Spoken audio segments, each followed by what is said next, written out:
আজকে আছি ট্রেনে, এই যে একাই সাফার করছি। তো ঘুম থেকে উঠেছি অনেক দেরি করে, যেহেতু এসি, তো একটুখানি আমার অ্যালার্জেটিক প্রবলেম আছে, তো যার জন্য হাঁচি হচ্ছে বারবার। তো চোখ মুখে একটু থমথমও করছে। কালকে একটু বৃষ্টিতে ভিজেও ছিলাম, বাইরে গেছিলাম, যেটার ভিডিও আপনাদেরকে দেখানো হয়নি, মানে মোবাইলটাই ভরে রেখেছিলাম ইয়েতে। তো সেই জন্য আর কি এত বৃষ্টি হচ্ছিল। তো এখন উঠেছি দেরিতে, তারপরে ব্রাশ ট্রাশ করে একটু চা খেয়ে ফ্রেশ হয়ে নিলাম, একটু মোবাইল দেখলাম, যেটা সবাই করে।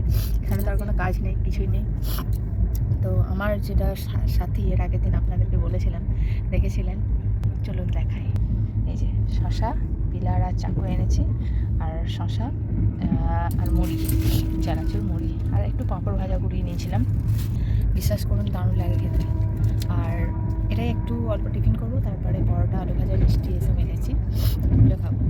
ভাত নেবো না, বর বলেছিল ভাত খাওয়ার জন্য, তো ভাত নেবো না, কারণ আমার ট্রেনে ভাত ভালো লাগে না। তো যাই হোক, এটা সেটা খেয়ে নেবো। কোন স্টেশন ছিল কে জানে, বারবার ঘর থেকে ফোন আসে, কত দূর পৌঁছালি, কি বলবো বুঝতেই পারছি না। যাই হোক, থ্রু স্টেশন ছিল।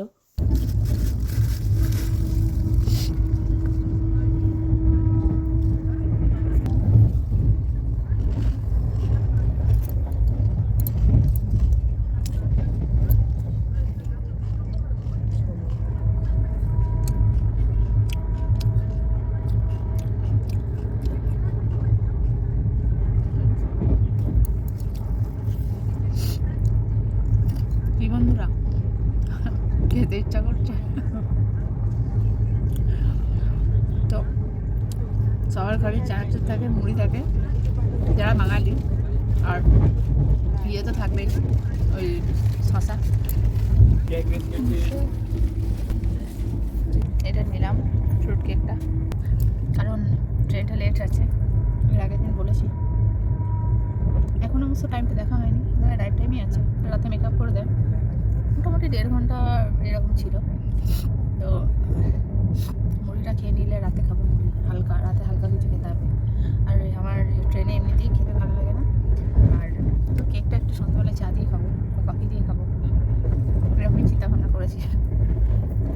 এর আগের বারে যা কিনে বাইরে খাবার খেয়েছিলাম, পরোটা কিনেছিলাম, এক তো পনির পরোটা বলেছিলাম ব্যাক করার সময়, পনির পরোটা আপনারা ভিডিও দেখেছেন, পনির পরোটা তো দিয়ে গেছিলো, আলুর পরোটা তাও বিচ্ছিরি খেয়ে আমি পুরো মানে বমি, আমি অসুস্থ হয়ে পড়েছিলাম একদম, এত বমি পায়খানা ট্রেনের মধ্যে। আর আমি একা সাফার করছি, এত কষ্ট হয়েছিল যে চিন্তার বাইরে। কষ্টর থেকেও বেশি নার্ভাস হয়ে গেছিলাম, যে একা আছি, বারবার পায়খানা বাথরুম যাচ্ছি, বারবার বমি করছি, আর শরীরের এতটুকু মানে ভালো লাগছিল না, একটু নুন চিনি কিছুই ছিল না, ওআরএসও ছিল না যে খাই, মানে খুব অবস্থা খারাপ। শুধু গ্যাসের ওষুধ ছিল, তাও আবার 2 পিস, 1 পিস তো খেয়ে পরে বমি হয়ে গেল, আর 1 পিস কোনো রকমে অনেকটা ঠিক করে মানে সামলে রেখেছিলাম। তো ওটা যাই হোক একটু কাজ করেছিল, বাদ বাকি আর কিছু খাইনি। ভয়ে এবারেও একাই সাফার করছি না, সাবধানে থাকাটা খুব দরকার।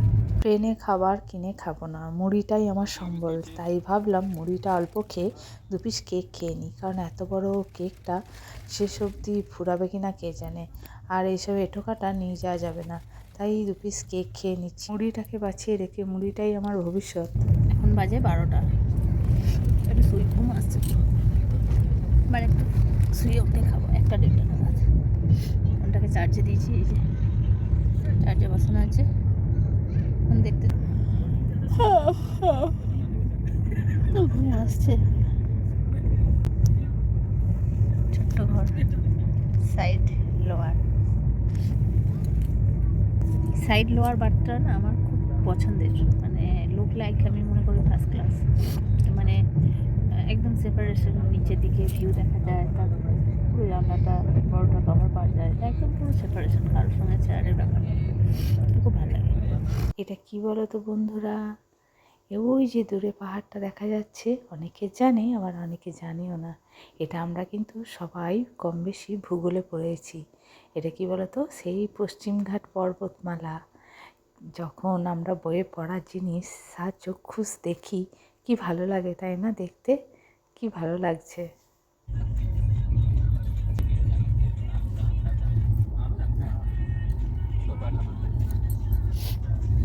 পেটে ঝাল লেগেছিলো বলে একটু খেয়ে নিয়েছিলাম। চলো। আজকের এটাই মেনু। আলু ভাজাটা নষ্ট হয়ে গেছে না তো, কি জানি বোঝায় না, না নষ্ট হয়নি, ঠিক আছে ঠিক আছে। চারটে মিষ্টি খেতে পারবো না, দুটো খাবার, দুটো বোন আর ভগ্নিপতির জন্য নিয়ে যাবো। ওরা অনেকদিন মিষ্টি মিষ্টি খায়নি। চলুন খেয়ে নিই শান্তি করে। ভাই, ট্রেনে দেওয়া হাত মোছা টাওয়ালটায় আমার এই অবস্থা, কিছু করার নেই, অগত্যা। আমার দুখানা রুমাল ভিজে গেছে, ওগুলোকে প্লাস্টিকে ভরে রেখেছি। আমি লাস্টে এটা ইউজ করলাম। দুপুরে আর ঘুম আসেনি, কতই আর ঘুমাবো, বাড়িতে থাকলে তো আর এত রেস্ট হয় না, ট্রেনে আছি বলে তাই ওই কাজের মধ্যে দুই খাই আর শুই। তাই বিকাল হওয়াতে চা নিয়ে নিলাম, আর এই ভিউ দেখতে দেখতে চা আর কেক খাবো। বেশ নিজেকে একটু সময় দেওয়া হবে বলতে পারেন। যাই হোক, খুব ভালো লাগবে। আর একটু কেক বাঁচিয়েও রাখতে হবে, ট্রেন যদি লেট থাকে তাহলে কি আবার খাবার কিনতে হবে। বিস্কুট সকালে দুটো খেয়েছিলাম, ওটা একটু পরে কফি নেবো, কেক আর কফি খুব সুন্দর খেতে লাগে দেখবেন। Coffee and cake, coffee and কারান না, আমাদের কফি আর কেক, আমাদের তো কারানা জুটবে না। ডাইরেক্ট চাটা খেতে পারি না, লাইফে অনেক প্রবলেম।